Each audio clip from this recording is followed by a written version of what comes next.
उल्हासनगर शहराचा आज 75 वर्ष पूर्ण होता. 76व्या वर्षात पदार्पण होतंय. तुम्ही विचारलेला प्रश्न बरोबर आहे. रस्त्यांची परिस्थिती खराब आहे. महाराष्ट्राचे मुख्यमंत्री एकनाथजी शिंदे साहेब मुख्यमंत्री झाल्यानंतर आणि खासदार डॉक्टर श्रीकांत शिंदे साहेब यांच्या प्रयत्नातून महाराष्ट्र राज्य सरकारने कोट्यवधी रुपयाचा फंड या उल्हासनगरच्या विकासासाठी दिला. परंतु ज्या पद्धतीने प्रशासनाने काम करायला पाहिजे ते प्रशासन काम करत नाही आणि प्रशासनाने काम करावं ही वारंवार प्रशासनाला आम्ही सूचना दिले.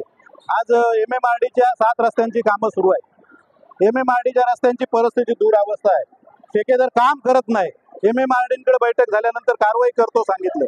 महानगरपालिकेने कारवाई करायला पाहिजे. 15 दिवस अगोदर आमचं शिष्टमंडळ आयुक्तांना भेटलं.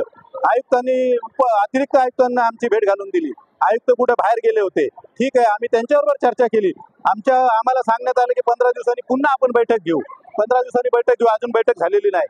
बैठक न घेता किंवा MMRDच्या ठेकेदारावर कारवाई न करता, MMRDच्या अधिकाऱ्यांना दोष न देता, त्यांची जबाबदारी त्यांना कळून न देता जर काम होणार नसेल तर त्याचा रोष आम्ही व्यक्त करणार. आम्ही या शहरातले नागरिक आहेत. आम्हाला पदाधिकारी म्हणून जर अधिकारी किंवा कोण काम करत नसेल तर तो जबाब विचारण्याचा अधिकार आहे. नाही, तो कार्यक्रम झाला पाहिजे. शहराला 75 वर्ष झाली. 76 वर्षात पदार्पण करतोय.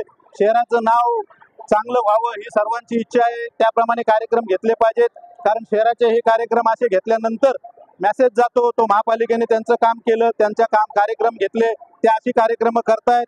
परंतु जी मूलभूत गरजा नागरिकांच्या आहेत त्या पुरवल्या पाहिजेत. त्याचा टॅक्स आपण घेतो आणि त्याच्यातून आपला पगार होतो याची जबाबदारी त्यांनी लक्षात.